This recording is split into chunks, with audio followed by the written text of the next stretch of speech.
آج کے جو ماڈرن ایشوز ہیں ان میں ون آف دا ٹاپ جو ایشو فیس کرتے ہیں ہم لوگ وہ بد نظری کا ہے کہ کہیں بھی آپ چلے جائیں، کہیں بھی آپ دیکھ لیں، بڑا مشکل ہوتا ہے اپنی نظر کو بچانا اور اس چیز سے اپنے آپ کو بچا لینا جو اللہ سبحانہ و تعالیٰ نے منع کی ہے۔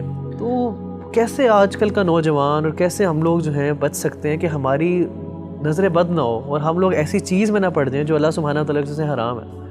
دیکھیں ربی بھائی، سب سے امپورٹنٹ فیکٹر جو انسان کی نظروں کی حفاظت کر سکتا ہے وہ فیکٹر یہ ہے کہ انسان کو اس بات کا شعور ہونا چاہیے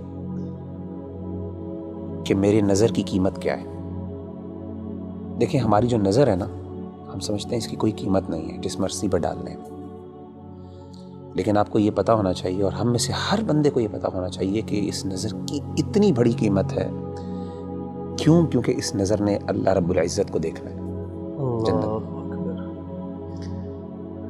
قیامت کے دن نبی صلی اللہ علیہ وآلہ وسلم نے فرمایا جب اہل جنت کو اللہ جنت میں بھیج دیں گے نا تو اللہ جنتیوں سے سوال کریں گے کہ اے میرے بندو هل تريدون شيئا ازيدكم، کیا تمہیں کوئی چیز اور بھی چاہیے تاکہ میں تمہیں دوں؟ تو اہل جنت کہیں گے اللہ کون سی ایسی نعمت ہے، تو نے ہمارے چہروں کو سفید کر دیا جب لوگوں کے چہرے سیاہ تھے، تو نے ہمیں جہنم کی آگ سے بچا لیا، تو نے ہمیں جنت میں ڈال دیا، تو نے دنیا کی ہر نعمت ہمیں عطا کر دی، اب کس چیز کی کمی رہ گئی؟ تو نبی صلی اللہ علیہ وسلم نے فرمایا کہ اللہ تعالیٰ پھر نور کے جو پردے ہیں ان کو حکم دیں گے، وہ ہٹ جائیں گے اور اہل جنت اپنے رب کو دیکھیں گے۔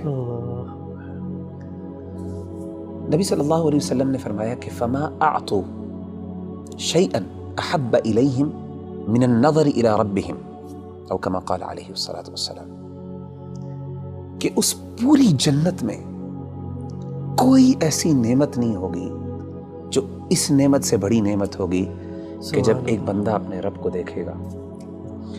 اور صحابہ نے بڑے حیران ہو کے پوچھا، انہوں نے کہا کہ اللہ کے رسول هل نرى ربنا، ہم اپنے رب کو دیکھیں گے؟ کیسے دیکھیں گے؟ مطلب they were like imagining the situation۔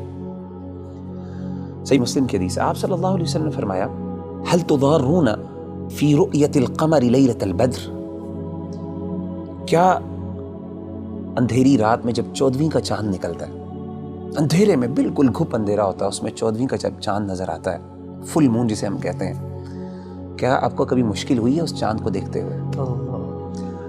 اسی طریقے سے آپ نے پوچھا کیا سورج جب بادل نہیں ہوتے تو اس ٹائم سورج دیکھتے ہوئے کوئی مشکل لگتی ہے؟ انہوں نے کہا کہ نہیں، انکم ترون ربکم کذالک، اسی طریقے سے تم اپنے رب کو دیکھو گے۔ سبحان اللہ۔ تو میں سمجھتا ہوں کہ جب انسان کو یہ شعور ہو جائے نا اور اس کو یہ پتہ چل جائے کہ ان نظروں نے اللہ رب العزت کو دیکھنا ہے قیامت کے دن، اور ان کا شرف اور ان کا سٹیٹس اور مقام یہ ہے، تو کوئی بندہ یہ پسند نہیں کرے گا کہ جن نظروں نے اتنی پاکیزہ ذات کو دیکھنا ہے وہ کوئی اللہ معاف کرے گندی چیزوں کو اور گندی فلموں کو اور اللہ کی حرام کردہ چیزوں پہ نظر ڈالے۔ میں سمجھتا ہوں یہ شعور سب سے زیادہ اہم ہے اور یہ ہمیں اپنے ہمیشہ ذہن میں رکھنا چاہیے۔